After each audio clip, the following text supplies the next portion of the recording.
সড়ক পরিবহনকে চাঁদাবাজি ও দখলবাজি থেকে মুক্ত রাখার ঘোষণা দিয়েছেন ঢাকা সড়ক পরিবহন মালিক সমিতির নতুন নেতৃত্ব।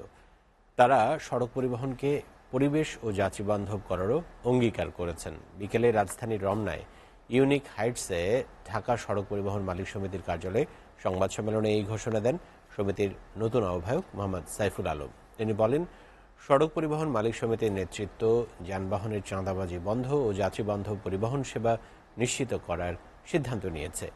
একই সঙ্গে সড়ক দুর্ঘটনা কমিয়ে আনার চেষ্টা অব্যাহত থাকবে। মালিক শ্রমিক প্রশাসন সর্বোপরি ছাত্র জনতাকে সম্পৃক্ত করে যাত্রী কল্যাণ ও জনমুখী নিরাপদ সড়ক গড়ার প্রত্যয় ব্যক্ত করে সব টার্মিনালে শ্রমিকদের কাউন্সেলিং সভা করার কথা জানান তিনি। সংগঠনকে নির্দলীয় রেখে যাত্রী সেবায় কাজ করার কথাও জানান সাইফুল আলম।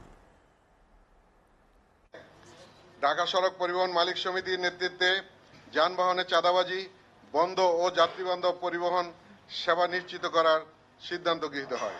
সকল বাস টার্মিনালে কোম্পানির শহরতলি ও আঞ্চলিক কমিটিতে চাঁদামুক্ত ব্যবসায়িক চাঁদামুক্ত রাখার সিদ্ধান্ত গৃহীত হয়। যাত্রীদের নিরাপত্তা ও নিরাপদ সড়ক গড়ার লক্ষ্যে কাজ করার সিদ্ধান্ত গৃহীত হয়। সড়ক দুর্ঘটনা কমিয়ে আনার চেষ্টা অব্যাহত রাখা